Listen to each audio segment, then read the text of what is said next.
பழைய ஏற்பாட்டில் இப்படிலாம் அற்புதம் நடந்திருக்கான்னு நீங்கள் யோசிக்கிற மாதிரி ஒரு சம்பவம் சொல்லவா? அப்படியா? அது என்ன சம்பவம்?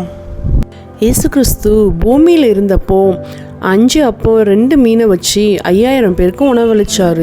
இன்னொரு இடத்துல 7 அப்பங்களை வச்சு 4000 பேருக்கு உணவளிச்சார். 2 இடத்துலையும் மீதி எடுத்தாங்க.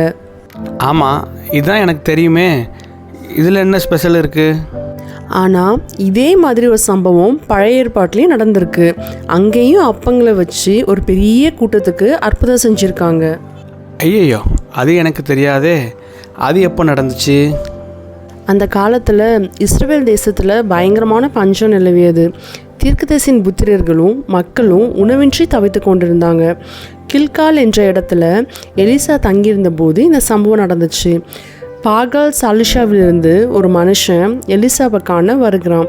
அவன் தன் கையில் 20 வார்கோதுமை அப்பங்களையும் பச்சையான கதிர்களையும் கொண்டு வந்தான். தன்னிடம் இருந்த 20 அப்பங்களை மட்டும் வைத்துக்கொண்டு எலிசா தன் வேலைக்காரனிடம், இதை மக்களுக்கு பரிமாறு, அவர்கள் சாப்பிடட்டும் என்று கட்டளையிடுகிறார். எலிசாவோட வேலைக்காரனுக்கு ஒரு சந்தேகம் வந்துச்சு. அங்கே சுமார் 100 பேர் இருந்தாங்க. வேலைக்காரன் அதிர்ச்சி அடைந்து கேட்குறான், என்ன, இதை நான் 100 பேருக்கு முன்னால் எப்படி வைப்பேன்? இது எப்படி அவர்களுக்கு போதும்? ஆனால் வேலைக்காரன் சந்தேகத்தை பொறுப்பேற்காம எலிசா மீண்டும் சொல்கிறாரு, அவர்களுக்கு கொடு, அவர்கள் சாப்பிடுவார்கள், அது மட்டும் இல்லை, சாப்பிட்டது போக மீதியும் இருக்கும் என்று கர்த்தர் சொல்லுகிறார். அங்கே என்ன நடந்துச்சு தெரியுமா? எலிசா சொன்னபடியே வேலைக்காரன் அந்த 20 அப்பங்களை 100 பேருக்கு பரிமாறினான். அங்கே ஒரு பெரிய அதிசயம் நடந்தது. அந்த 20 அப்பங்கள் 100 பேருக்கும் போதுமானதாக இருந்துச்சு. எல்லாரும் திருப்தியாக சாப்பிட்டு முடிச்சதுக்கப்புறம் கர்த்தர் சொன்னபடியே அப்பங்கள் மீதியாக இருந்துச்சு. இந்த சம்பவங்கள் பழைய ஏற்பாட்டில் 2 ராஜாக்கள் 4ஆம் அதிகாரம் 42 முதல் 44வது வசனம் வரைக்கும் சொல்லப்பட்டிருக்கு.